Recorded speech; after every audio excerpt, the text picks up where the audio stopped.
현역으로 지금 35% 감점을 받고도 살아남았다는 것은 그만큼 경쟁력이 있다는 이야기도 된다. 그 현역 의원이.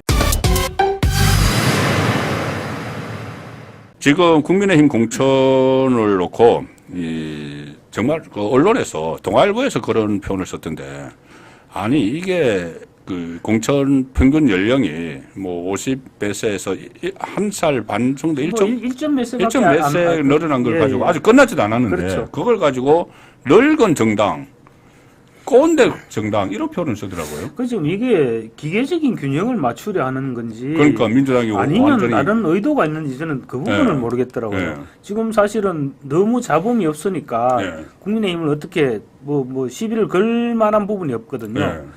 그래서 일부러 그런 논조를 나가는지, 아니면 다른 의도를 가지고 그런 얘기를 하는지 그걸 모르겠습니다. 그리고 국민의힘 이제 뭐 그제까지는 그렇다 쳤지만 어제 경선 발표하면서 현역 의원들 몇 명, 서너 명 탈락했죠. 4명 탈락했죠. 전봉민, 이주환, 뭐 김용파 이렇게 앞으로 저 TK하고 몇 건 더 탈락이 있을 거예요. 그리고 지금 이제 또 결선 투표가 세 군데 남아 있습니다. 결선 투표는 사실은 현역이 불리해지거든요. 그렇죠, 그렇죠. 이것도 세 군데 남아 있고, 그리고 또 지금 울산 남갑에 지금 국민 추천제 한다 그러죠. 그리고 부산 서동구, 경남 창원 의창, 대구도 아직 몇 군데 있을 겁니다. 아예 아직 결정이 아예 안 된 부분들이 있거든요.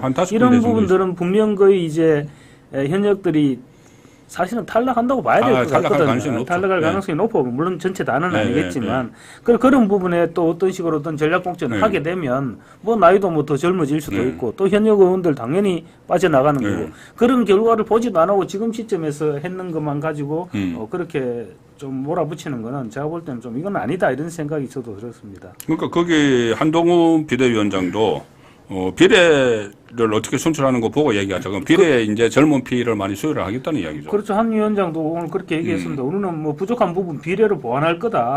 비례와 지역구는 연동되는데 그 부분까지 다 보면 우리 보고 우리한테 그런 얘기 못 할 것이다. 우리 공천 분명히 좋게 평가할 거다. 그래 얘기했습니다. 그렇죠. 그리고 지역구도 지금 어제 경선 결과에 30대 장해찬, 40대 구자룡, 현역 의원 꺾고 들어갔잖아요. 저는 특히 장해찬 깜짝 놀랐습니다. 참 부산 정치권 잘 아시잖아요. 거기가 좀 편안한 데가요. 국민의힘이 계속 당선되는 지역인가? 수영이죠. 국민의힘이 계속 당선되는 지역이죠. 당선되는 지역인데 전봉민 의원 같은 경우는 지금도 시당위원장이기도 합니다. 이번에 탈락한 현역이. 시당위원장이기도 한데 사실은 장해찬 부산 출신이기는 하지만 신인으로서 나가서 현역 의원을 물론 초선이기는 합니다. 뭐 초선이지만 현역 의원 꺾기가 안 쉽거든요. 그렇죠. 뭐 페널티가 있었을 수도 있겠죠. 15% 정도. 15% 결과적으로 페널티가 있었을 수도 있지만은 장해찬 가점이 좀 있었을 수도 있고. 그렇지만 그래도 그 역전하기가 안 쉽거든요. 보통 제가 말씀드릴 때는 페널티 이번에 중진 의원 같은 경우는 35% 페널티를 안고 들어가도 신인하고 하면 안 질 것이다. 그렇죠. 이런 얘기를 했는데 지금 중진들 쭉 살아 돌아왔는데 그 중에는 35%짜리 분명히 있습니다. 그럼요. 분명히 대충 저는 감도 있는데 분명히 있는데도 불구하고 살아 돌아왔거든요. 그렇죠. 그런 점에서 볼 때 장해찬 최고, 전 최고죠. 장해찬 전 최고가 이번에 경선에서 이겼다. 이런 부분들은 아마 물론 이제 유튜브하고 이런 데 많이 나온 것도 있을 겁니다. 방송의 힘. 방송의 힘. 저하고도 뭐 방송 많이 했죠. 그리고 또 입이 또 워낙 또 재바르기도 하고. 아니 그러니까 물론 이제 방송에서 많이 알려졌기 때문에 여론조사에서 이제 인지도가 상당히 높을 수는 있어요. 그런데 방송에 그렇게 많이 출연해도 제가 특정인은 이름 말하지 않겠습니다만 이게 그 경선에서 떨어진 사람도 많거든요. 상당히 많고.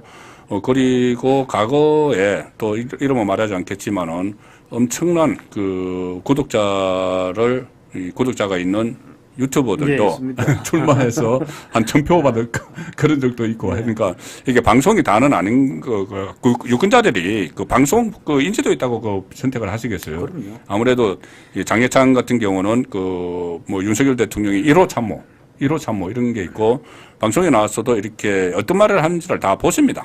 여러 가지가 중복됐겠죠. 그렇죠. 참모도 있고 개인적인 실력도 인정받았을 거고 뭐 또 평소에 말하는 내용들도 사람들이 알 거고 아마 그렇습니다. 여러 가지가 복합적으로 작용을 했을 것입니다. 그 차원에서 보면 이제 구자룡 변호사도 이 상대가 조수진, 정미경, 장난 아니었죠. 예. 그런데 거기서 조수진 의원은 현역 의원이죠. 비례대표이긴 하지만. 굉장한 스피커들이었고. 예. 그렇죠. 정미영 의원도 뭐 방송에 엄청나게 출연을 했죠. 그럼요. 조수진 의원 같은 경우는 비례대표로 들어왔지만 제가 알기로는 비례대표로 입성한 지 얼마 안 지나서 바로 양천으로 내려갔어요. 그럼요. 그 지역구 다 다졌어요. 사실상 지역구 의원 활동을 해왔었거든요. 다 그런데도 불구하고 구자룡 비대위원이 승리를 했다는 거 보면 참. 그것도 단기간이거든요. 그렇죠. 단기간이죠. 짧은 시간에 승리를 했기 때문에 이게 지금 일반에서 이야기하는 것처럼 이게 감동이죠. 감동이 없다고 하는데 이게 감동이에요. 아니 꼭 뭐 현역은 저 피칠갑 해야 감동입니다. 그러니까 이게 감동이고 또 충분히 이게 너무 현역 위주로 이렇게 점수를 준 거 아니냐 막 이렇게 하지만은 또 그렇지 않다는 걸. 그러니까 한동훈 위원장이 그런 이야기를 했어요. 이게 현역에게 현역으로 지금 35% 감점을 받고도 살아남았다는 것은 그만큼 경쟁력이 있다는 이야기도 된다. 그 현역 의원이.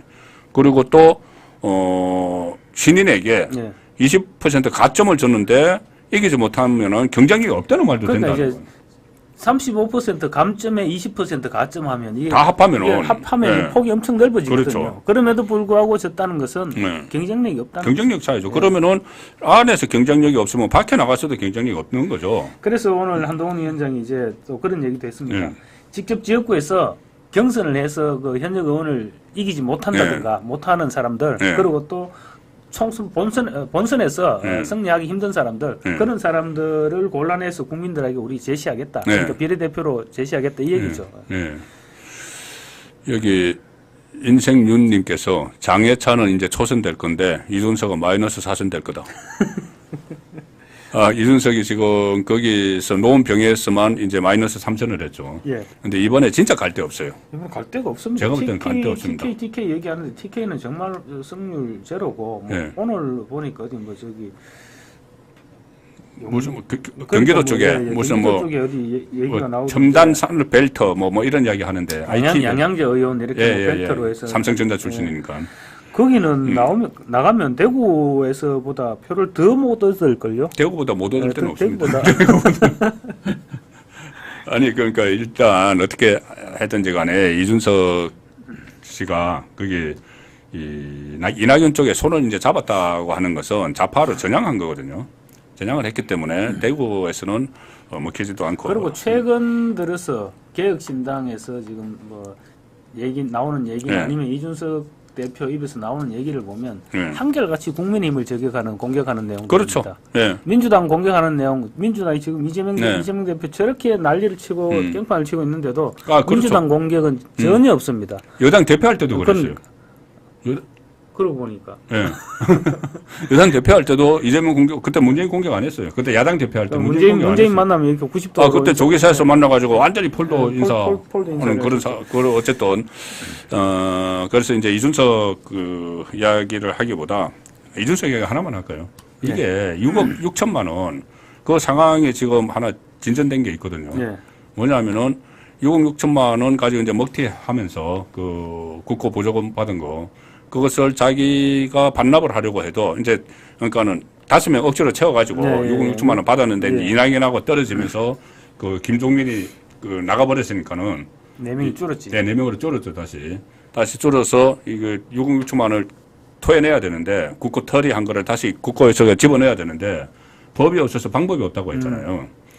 그런데 저하고 방송하는 서정욱 변호사는 그 방법이 왜 없나? 그냥 선관위 계좌번호를 입금시켜버리면 된다. 또 하나는 공탁이라는 제도 있다. 공탁하면 된다. 했는데 선관위가 그것도 아니고 선관위가 유권 해석을 내렸어요. 이 해석실에 선관위 해석실 해석하는 데가 있어요. 그래서 유권 해석을 뭐라고 내렸냐면은 이 6억 6천만 원을 우리한테 그러니까는 당비 가지고 국고에 기부하면 된다. 6억 6천만 원을 당비로 해서 기부하면 된다. 기부하면 된다. 그런데 다만 이 6억 6천만 원 경상보조금으로 받은 그 통장으로 기부하면 안 된다. 왜냐하면 그 통장은 법 취지에 맞게 써야 돼요. 인건비로 지불을 하거나 그러니까는 6억 6천만 원을 국고로 받았잖아요. 이 통장이 있을 거 아니에요. 이거는 쓰는 데가 딱 정해져 있어요. 이 인건비 아니면 사무실 운영비 사무실 집게 사는 거 이것만 딱 써야 돼 여기서. 그런 이 돈을 가지고 기부를 하면 안 되죠. 네. 그런데 당에는 당의 재산이 있죠. 당 재산이 당비를 있지. 걷고 하는 거. 거기서 6억 6천만 원을 똑같은 돈을 모아서 6억 6,630만 원인가 그런데 똑같은 돈을 그 돈을 가지고 국고에 기부를 해버리면 된다. 그러면 이쪽은 마찬가지 제로, 저쪽도 제로 딱 되잖아요. 그렇지. 그런데 그 해석을 내놨는데 이준석이 지금 아무 말도 안 하고 있어요. 아마 우리 돈 없다. 그러니까 우리 남은 돈 없다. 남은 지금. 돈 없다. 뭐 이 말에는 할 줄 알았는데 지금 말 안 하고 있습니다.